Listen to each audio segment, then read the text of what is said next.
मित्रों, अभी बताया जा रहा था कि आज का युवा कैसा है। हम दूसरे को प्रभावित करने के बजाय खुद प्रभावित हो जाते हैं। हम जाते हैं कुछ अच्छे जगह पर अच्छा सीखने, वहाँ से सीख के गए, 4 गो मित्र बैठा हुआ है लॉज में। जैसे पहुँचिएगा पूछेगा कहाँ गए थे, गायत्री मंदिर। तू बाबा बन गया। आप भी प्रभावित हो गए, बात तो सही है कह रहा है, बाबा बन गया। अच्छा, पोता बन के क्या करिएगा? बाबा बनने में तो फायदा है। कब तक पोता बने रहिएगा? कब तक उस पेंडुलम की तरह हिलते रहिएगा, कहीं पहुंचता नहीं है, लक्ष्य विहीन है। वो मित्र कभी भी आपका एक बार भी कहता है कि आप फलाने किताब से स्टडी कीजिए, आपके लिए अच्छा है। वो मित्र कभी आपसे कहता है कि भाई 8 से 10 घंटा सेल्फ स्टडी कीजिए, आपके लिए फायदेमंद है। वो मित्र कभी आपसे कहता है कि आपके घर की परिस्थिति कमजोर है, आपको बेहतर तरीके से यहाँ तैयारी करना चाहिए? नहीं कहेगा। वो जान रहा है ज्ञान क्या देगा। जनरल के सेक्टर में जितने लोग आते हैं उनको ज्ञान मिलता है, जनरल वाले को अरे इतना जल्दी रिजल्ट होगा। देखो रूम नंबर 6 में जो भैया रहते हैं 14 साल से तैयारी कर रहे हैं, अब पीटी निकलना शुरू हुआ है। मतलब तू 12 साल पहले खो, 13वां साल से धीरे धीरे माहौल बनेगा, 14वां साल में पीटी निकलेगा। आप भी उसी लेवल से हैं। आपको भी दिन भर में क्या चाहिए? चावल दाल सब्जी मिल गया, मोबाइल का डाटा चाहिए। आजकल का बच्चा अनाज कम खाता है, डाटा ज़्यादा खा रहा है, दिन भर चबा रहा है। अभी आज पर्व शुरू होने वाला है, कई को बैठल होगा भैया कब संडे वाला कार्यक्रम खत्म होगा। काहे के लिए? आज धोनी बाबा वाला पर्व है, रोहित चाचा भी रहेंगे उसमें। उस पर्व से आपके जीवन में क्या फायदा है? आप में से बहुत सारे लोग मैच देखिएगा, उस मैच में ऋतुराज गायकवाड़ कम उम्र का खिलाड़ी है। बहुत सारे ऐसे खिलाड़ी हैं जो 18 साल, 20 साल, 22 साल, 24 साल का है, बढ़िया परफॉर्म करेगा, वो अच्छा खेलेगा, खूब ताली बजाइएगा, वाह मजा आ गया, मार दिया। क्या मारा भाई? चौका छक्का मार दिया, वाह विकेट ले लिया, कमाल कर दिया। लॉज में चर्चा होता है भरपूर, कमाल कर दिया। अपने में टीमों बांट लिया है। वो कहता है हमारा चेन्नई है, वो कहता है कि हमारा मुंबई इंडियंस है। तो मुंबई इंडियंस के चपरासी तोरा के छुए देगा? मने में टीमों बांट लिया है। मालिक के तो दूर के चीज है, निताम मानी तो दूर के चीज है। श्रीनिवासन के चपरासी आपको सटने भी देगा? बांट लिए यहाँ, चेन्नई सुपर किंग हमार, मुंबई तहार, पंजाब उनका, दिल्ली उनका, बांट लो। और कहता है तहलका मचा दिया। वो तो 22 साल, 18 साल, 20 साल, 24 साल के उम्र में तहलका मचा दिया। आप इसमें कुछ 26 साल वाले भी हैं, कुछ 28 वाला बैठल है, कुछ 32 वाला है। आपका तहलका कहाँ गया? आप कब मचाइएगा तहलका? उसके तो तहलका पर ताली खूब बजा रहे हैं कि तहलका मचा दिया। वो तो अपना नाम पूरी दुनिया में उतने कम उम्र में फैला दिया। आपका नाम, हमरा नाम, हमरा फेसबुक पर 5000 फ्रेंड है, वो जान रहा है। अच्छा, तब तो बढ़िया है। वो 5000 मित्र जब आपको आर्थिक स्थिति गड़बड़ाएगा तो मदद करेगा ना। भैया फोटो डालते हैं तो लाइक खाली करता है, अंगूठा दिखाता है, तो पहले ही घंटा दिखा दिया, अब कौन काम कर रहा है? तभी कहेंगे कि हम विद्यार्थी हैं। स्मार्ट जमाने का स्मार्टफोन रखने वाला स्मार्ट युवा है। ये सुपरलेटिव डिग्री के भकुआ युवा है, ये स्मार्ट युवा है, अपना का स्मार्ट कहते हैं। अरे कभी आपने ध्यान से देखा है? आपकी माँ 1 साल में 2 से 3 साड़ियाँ खरीदती है, इसलिए कि साड़ी का पैसा बचेगा तो मेरा बाबू पढ़ाई करेगा, अच्छा अधिकारी बन जाएगा। ठंड के दिनों में धीरे धीरे गर्मी जाएगी, ठंड आएगा, आपके पिताजी जूता नहीं खरीदते हैं चप्पल पर मोजा पहन के दिन काट लेते हैं कि पैसा बचेगा तो मेरा बेटा पढ़ाई करके अच्छे पद पर जाएगा। आज भले हमारे पैर में जूता नहीं है, कल बेटा पढ़ के अच्छा आदमी बन जाएगा तो उसके पैर खाली नहीं रहेंगे। ये सब कभी नहीं दिखता है। मित्र बैठ के लॉज में ज्ञान दे दिया, आप ज्ञानी पंडा के ज्ञानी भक्त बन गए हैं। मेरे मित्र, इन सारी चीजों का दर्शन गायत्री मंत्र कराता है। वो फेसबुक, व्हाट्सएप, मोबाइल और ट्विटर रह जाएगा धरा के धरा, किसी काम का नहीं रह जाइएगा, बेकार हो जाइएगा। ये जितना जीन्स आप परफ्यूम दिखा रहे हैं ना गर्मी में मार के, सब जीन्स में इतना छेद हो जाएगा कि सिलाने लायक नहीं रहेगा और पैसा रहेगा नहीं कि नया खरीदाएगा। भरम पाल के बैठे हैं। जो धरती का भगवान इतना मेहनत करके, इतना मशक्कत करके, इतने बड़े महामारी को झेल के और फिर भी आपको पटना भेजा है। आप ही के गांव में कई ऐसे विद्यार्थी हैं जिनके पिता की आर्थिक स्थिति वैसी नहीं रही कि उसको पटना का मुंह देखने के दोबारा मौका मिला। आप नहीं देखते हो कि आपके गांव का कई लड़का गांव में रह गया। क्यों रह गया? आर्थिक स्थिति कमजोर होने के कारण। आपका हमारा सौभाग्य रहा कि आपको फिर से पटना देखने का मौका मिला, लेकिन इस सौभाग्य को दुर्भाग्य में मत बदल दो मेरा मित्र। इस सौभाग्य को ऐसी दुर्भाग्य में मत बदल दो कि फिर जीवन में आपके वही कष्ट आ जाए जो आपके पिताजी के जीवन में है। जिस आर्थिक स्थिति की तंगी, जिस आर्थिक तंगी का शिकार आपका परिवार है, ऐसा नहीं कि 5 साल बाद आपको भी उसी आर्थिक तंगी का शिकार होना पड़े। जिस कष्ट में आज आपके माँ बाप जी रहे हैं, ऐसा नहीं कि आने वाले समय में उसी कष्ट में आप भी जिंदा रहिए। मेरे मित्र, आपको समझना होगा। और यहाँ युवा मंडल में आने का एक ही उद्देश्य है। यहाँ गायत्री क्या, जो भाई आते हैं यहाँ से गायत्री मंत्र बार बार गायत्री मंत्र पढ़ते हैं। क्यों? गायत्री सद्बुद्धि की देवी है, सद्बुद्धि की। इसमें कितने लोग ऐसे बैठे हैं जिनको दुर्बुद्धि चाहिए?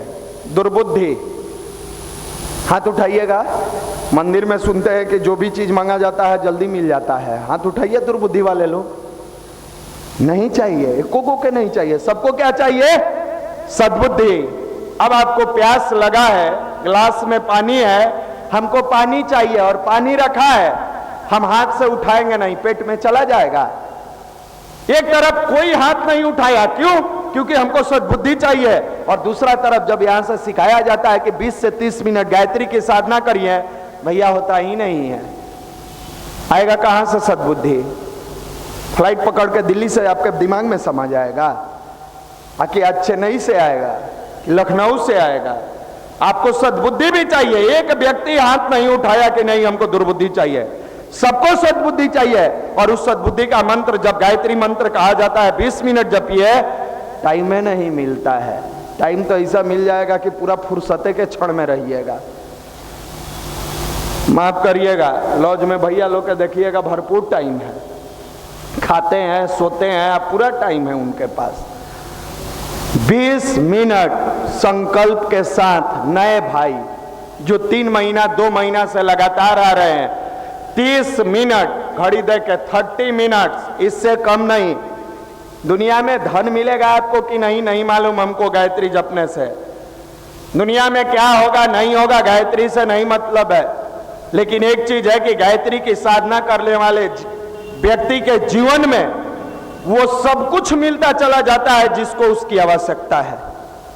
जो आपकी आवश्यकता होगी परमात्मा वो देगा। हो सकता है कि आप सोचे होइएगा करोड़पति बन जाए, वो बनिएगा कि नहीं नहीं मालूम, लेकिन इतना पूर्ण विश्वास रखिए कि आपके जीवन में जिन जिन चीजों की आवश्यकता होगी वो परमात्मा पूरा करेंगे। हम आप हाथ पर हाथ रख के बैठे हैं और सोचते हैं भगवान फ्री में दे दे, फ्री में दे दे। मेरे मित्र, जब तक पात्रता खाली नहीं होगा परमात्मा नहीं देता है। आप तो इतना भर के बैठे हैं, घर का कचरा, कोचिंग का कचरा, रोड पर का कचरा, मोबाइल का कचरा, आप डस्टबिन बने हुए हैं। आप बढ़िया परफ्यूम मार के या नया टी शर्ट पहन के आप सोचते हैं कि हम कचरा वाला नहीं है, आप तो सुपर कचरा वाला है, सुपर डस्टबिन बने हुए हैं। आप रास्ते चलते दूसरे की बेटी बहनों को देख के फप्तियां कसते हैं, वहां कचरा उठाते हैं, क्लास में बैठते हैं वहां निगेटिव बात करके कचरा उठाते हैं। अलग अलग तरीके से आप जाते हैं और अलग अलग तरीके से कचरा भी उठाते हैं, भरपूर उठाते हैं। ऐसा नहीं है कि थोड़ा बहुत उठाते हैं। और तब कहते हैं कि हमारे अंदर परमात्मा का अनुदान वरदान नहीं मिलता, परमात्मा का आशीर्वाद नहीं मिलता। अरे मेरे मित्र, आज तक भरे हुए कॉपी को ले जाके क्लास में रख के लिखे हैं उस पर? बोलिए ना, साइंस के विद्यार्थी है आप लोग, जो कॉपी पूरा भरा हुआ है वो लेके क्लास में जाते हैं, उसी पर लिखेंगे? वहां भी जाते हैं तो सादे पेज वाले कॉपी को लेके जाते हैं। इस जीवन में अगर आपको परमात्मा का अनुदान वरदान चाहिए तो अपने जीवन में के अंदर की बुराइयों को खाली करना होगा। और मेरे मित्र, जब दुर्बुद्धि का शिकार होता है व्यक्ति तो रत्नाकर बन जाता है, डाकू बन जाता है, और उसी के अंदर जब सद्बुद्धि आती है वाल्मीकि बन जाते हैं। दुर्बुद्धि का शिकार युवा अंगुली माल डाकू बनता है, और सद्बुद्धि आती है तो बुद्धम शरणम गच्छामि, बुद्ध के शरण में जाके अपने जीवन को धन्य बनाता है। दुर्बुद्धि के शिकार नारी, स्त्री, महिला आम्रपाली वैश्या बन जाती है, और जब सद्बुद्धि के शरण में जाती है, बुद्ध के शरण में जाती है, बुद्धि के शरण में जाती है, तो जितना अपने जीवन में लोगों को पतित किया था उससे 1000 गुना लोगों को पावन बना दिया। जब यह सद्बुद्धि मनुष्य के जीवन में जाता है, एक चीज हमेशा याद रखिएगा, साधारण गड़ेरिया के लड़का को शिवाजी बनाता है, नास्तिक नरेंद्र को विवेकानंद बनाता है, पेपर बेचने वाले को कलाम बनाता है, पंप पर तेल लेने वाले को अंबानी बनाता है, अर्धनग्न फकीर को गांधी बनाता है, दलित के बेटा को भीमराव अंबेडकर बनाता है, चौथा पास व्यक्ति को पंडित श्री राम शर्मा आचार्य बनाता है। तो यही सद्बुद्धि जब आपके जीवन में आती है तो साधारण परिवार के बच्चे को पदाधिकारी बनाता है। फ्री में मिलता है, इसका कहीं पैसा नहीं लगता, फ्री का चीज है। नहीं होता है भैया, सोचे थे, किए थे, नहीं कर पाए, हम गरीब हैं, हमसे नहीं होता है। ये एक आज के कॉमन ट्रेंड में युवाओं के जीवन में आ गया है, हम गरीब हैं, हमसे कुछ नहीं होगा। अरे इतिहास के पन्ना पलट के देखो ना, जितने गरीब लोग हैं उन्होंने ही दिशा और दशा बदल के रखा है। एपीजे अब्दुल कलाम आपकी की तरह अगर सोच लेते कि हम गरीब हैं, हम कुछ नहीं कर पाएंगे, तो आज देश को इतना बड़ा वैज्ञानिक नहीं मिले होते, इतने बड़े वैज्ञानिक नहीं मिले होते। आप अमीर हो या गरीब हो सकता है अमीर रहते तो घी लगा के रोटी खाते, गरीब हो तो सूखी रोटी खाते हो सकता है आप अमीर होते तो ब्रांडेड शर्ट, ब्रांडेड जींस पहनते, अभी बगल के टेलर से सिवा के पहनते हैं। हो सकता है आप अमीर होते तो थोड़ा ब्रांडेड जूता और ब्रांडेड सैलून में जाके अपना हेयर स्टाइल बनवाते हैं, बगल में ईंटा पर बैठ के कटवाते हैं और सिंपल जूता चप्पल पहनते हैं।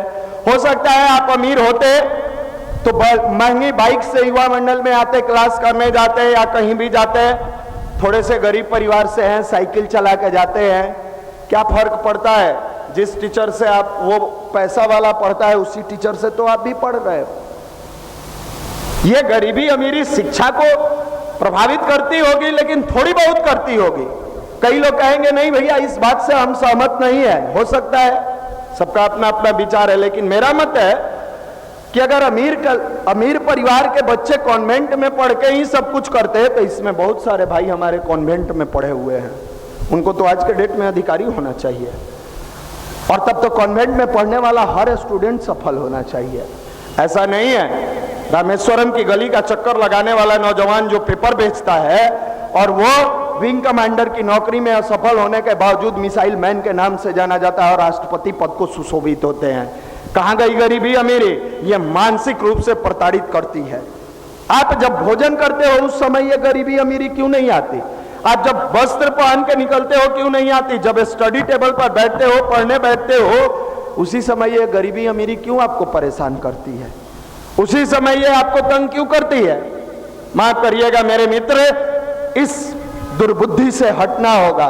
ठीक है, हम थोड़े से गरीब हैं, लेकिन उस गरीबी के बावजूद भी हमारे पिताजी ने पैसा दिया है और पटना में टीचर के यहाँ बेंच पर हम बैठ के पढ़ाई करते हैं। अब जब उस बेंच तक आ गए तो गरीबी अमीरी को तो मन से निकालना होगा। तब तो आपको हर क्षण उस बाप की बातों को याद करना होगा जो स्ट्रगल करते हैं, मेहनत करते हैं, परिश्रम करते हैं, और उसके बावजूद जब जिंदगी में तनाव आता है तो मुस्कुरा के गुनगुनाते हैं, तुझे सूरज कहूं या चंदा, तुझे दीप कहूं या तारा, मेरा नाम करेगा रोशन जग में मेरा राज दुलारा। आप उनकी बातों को याद करिए ना। नहीं भैया हम तो चाहते हैं, लेकिन तब तक मेरे जानू का फोन आ जाता है। आएगा कुछ दिन जानू का फोन, उसके बाद जानू भी जाएगी, तू भी जाएगा। लिख लो एगो सादे कागज पर, इस मंदिर में कह रहे हैं जानू के फोन के लिए आप पटना आए हैं? हेयर स्टाइल बनाते हैं, हीरो बनते हैं, लहरिया कट बाइक चलाते हैं, लहर जाते हैं, अपने छाती पीटते हैं परिवार वाले कि हम बाबू को पढ़ने के लिए भेजे थे। माफ करिएगा, ये व्यक्ति जो है, ये पर्सन है, और व्यक्तित्व को जब प्रखर करता है तो इसकी पर्सनालिटी अपने आप निखर जाती है, अपने आप निखरती है। और पर्सनालिटी निखारने का काम युवा मंडल करता है पीडीसी के माध्यम से।